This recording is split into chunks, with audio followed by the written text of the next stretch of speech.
Coming up in the program, it's time to plant our garlic. I'll tell you everything you need to know to get your garlic in the ground correctly. And we're going to top our Brussels sprouts, and I'll show you the reason why we do that. All that and more coming up today on the Wisconsin Vegetable Gardener. The Wisconsin Vegetable Gardener is sponsored by the following. MIgardener.com, over 300 varieties of non-GMO, heirloom, organic flowers, vegetables, and herb seeds, all for 99 cents. MIgardener.com. Sioux Growing Supply, located in Wausau, Wisconsin, focusing on certified leaf compost, an excellent amendment for poor soil. With their new garden blend, improving soil structure in clay and sandy soil, great for creating new garden beds. Also available from Sioux's, pre-filled trays and pots with professional potting soil mix or organic rice hull-based potting soil mix. Bag and bulk of certified leaf compost also available. Visit SiouxGrowingSupply.com. Stop before you dig. Call Digger's Hotline first. Call 3 business days before you dig. It's the law. It's completely free and it's for your safety. Know what's below before you dig. It's your responsibility. Call Digger's Hotline or visit them at diggershotline.com. HappyLeafLED.com, a commercial grade grow light with a home gardener's affordability. No fans, no motors, simply plug in and grow. Great for seed starting to lettuce to full grown tomatoes, all indoors. HappyLeafLED.com. Welcome to the Wisconsin Vegetable Gardener. I'm Joy Barrett. Well, it's time for us here in Zone 5 and Southeast Wisconsin to plant our garlic. We plant it the first Saturday in October regardless of the year. Some days, the goal is you're wanting to get the garlic in the ground and established about 30 days before your first freeze. Now that can fluctuate based on the year. We've harvested all the way into the middle of November before, and also we've had a freeze in the later portions of October. So the general rule is we put it in the first week in October, and if it does get some top growth on it, that's perfectly fine. Now we plant 4 different varieties of garlic here in our gardens. We plant Spanish Roja, German Hardy, Georgia Crystal, Purple Galaxy, and Leningrad, which is our new variety this year. Now, these are all hardneck varieties of garlic, and we find that hardneck works the best here in the northern areas. You can get away with growing softneck. We just find it's much better with the hardneck. Plus, in the spring, the advantage of hardneck is you get garlic scapes, and you don't get that with the softneck garlic. And elephant garlic does have a garlic flavor, and you grow it just like you would springtime onions, but it's not technically a garlic at all. It's part of the leek family.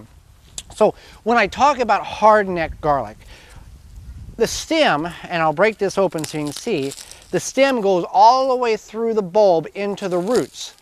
And you can see this here.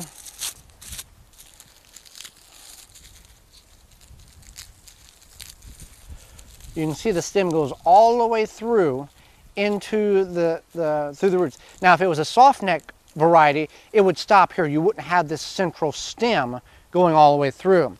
So that's why, and the shelf life is a little shorter on these versus the soft neck garlic. These are heirloom varieties. You want to plant an heirloom variety or a variety in which you know what it is. You just don't want to go to the grocery store, buy some generic garlic off the shelf, and plant it. We've done it. It doesn't work. It's a generic garlic. Most of it is grown in Asia in a hydroponic system, production for quantity instead of quality, and it doesn't have the flavor as this garlic has. So preparation for planting garlic is a couple of ways. You can simply just take and break your bulbs apart, plant them in the ground. Totally fine. But what we want to do is accelerate the internal workings of that clove to get it hydrated, to get the roots starting to grow in the ground. So the roots are established by the first freeze, and even if there's some top growth, it's fine.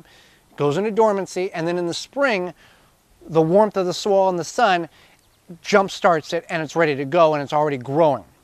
So we break our cloves apart, and we pre-soak it in manure tea from Authentic Haven brand. It's or all organic manure tea, and that hydrates the bulbs. And this Authentic Haven brand manure tea has had multiple Rosarian awards for large roses, as well as for soil conditioning for your plants, vegetables, herbs, all of that.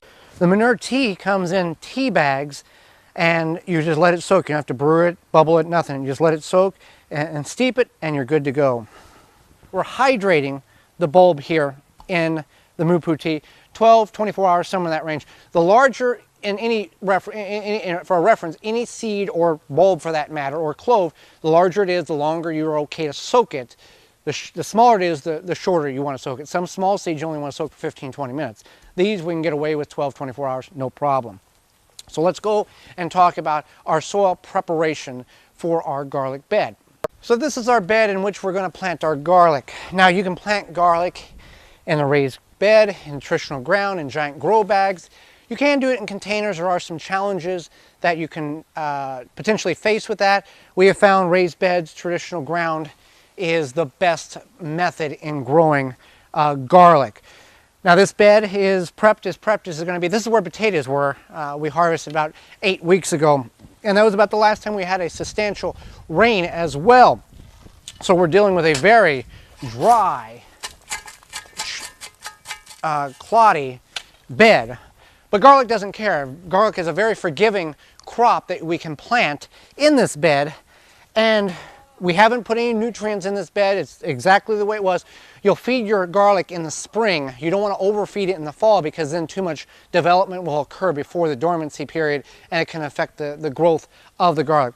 So you want to plant your garlic about every 12 inches is what the book recommends.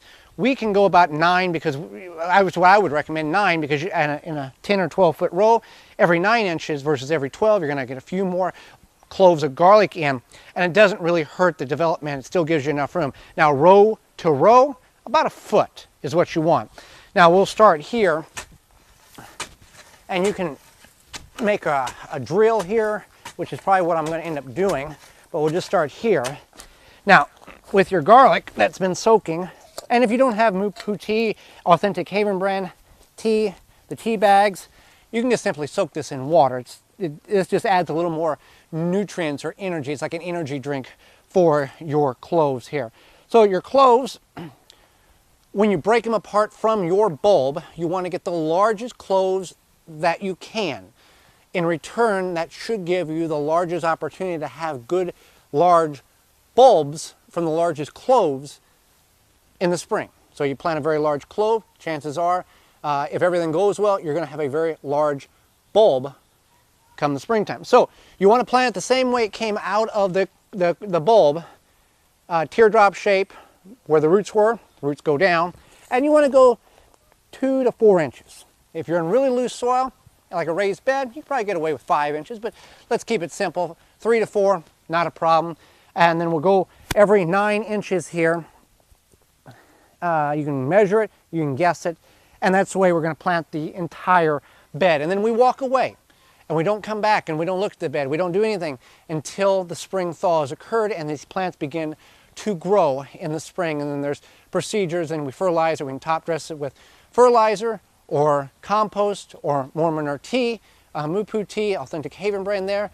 And then you go and you'll most likely, based on the type of garlic you have, you're going to harvest between middle of June to the middle of July. So garlic is one of the simplest, easiest crops you're going to grow. But again, keep in mind, it's going to stay in one location for about 9 months. So that really stays used up. And in the springtime, you can come in here and intercrop radishes would be the recommendation. You can do lettuce as well before the plants get to an elevated height that will begin to shade out those secondary crops that you're planting in. So garlic, if you have never grown it, certainly put some in the ground and try it. If you're going to get garlic, try to find it from a local source. If you're in the Wisconsin area, really not recommended buying it from somebody in Southern California. Try to find regional garlic growers and buy from them because it's going to be more close to the climate in which it's going to grow in your garden. So okra is a crop that is predominantly grown in the south because of the heat that it requires. It does like some moisture, but doesn't like to be drowned in water. We have 3, 4 nice okra plants here that are producing pod. So when is the right time to harvest your okra? Well, first of all, you're going to see a flower, and that's what's going to appear here. It's actually related to the hibiscus plant. This flower is white. There are red podded okra plants that those flowers are rose or red or maroonish color.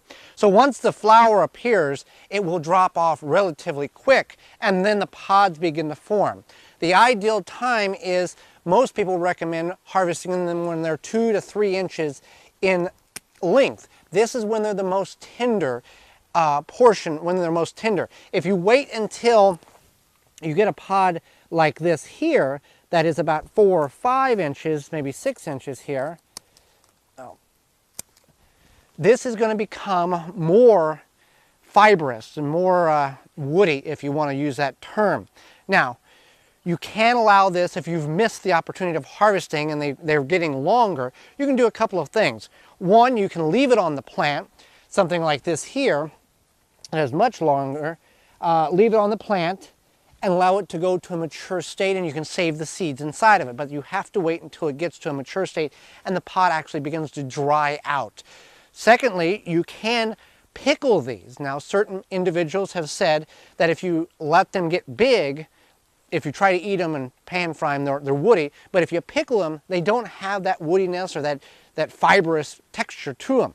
What we have found that works really, really well is we go ahead and cut them in about 1/4 inch slices and then dehydrate them with a little dill weed on top of it. Works really well. So there's a number of ways that you can deal with your okra. This is obviously much smaller than maybe southern Georgia okra would be, but we've had a very hot summer, very dry summer, and it has worked very well for us. And we'll continue to harvest these pods until the frost kills it back.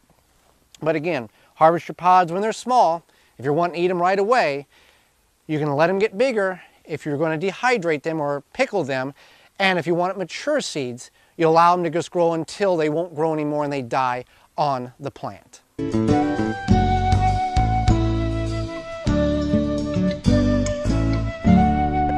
Brussels sprouts grow very well here in the northern climates of the United States. And there's some difficulty that some gardeners have in order to get the sprout to form on the plant. We have 2 nice specimens of Brussels sprouts here, and you can see that the sprout actually forms at the junction of the leaf and the stalk. Now these will get, I've seen them as large as, we've had them as large as large marbles and even close to golf ball size. This plant here is a little smaller, but still are forming the sprouts. Now a challenge that many people have is, how do I get that sprout to be as big as possible? Well, one of the ways in which you can do that is called topping your plant. And what that essentially is, if you let this plant go indefinitely and there was no frost, this thing would continue to grow like a tree. So what we want to do here is we want to get down in the top here, and yes, you see some sprouts here, but I'm going to sacrifice some of them for the betterment of the plant and cut that top portion off.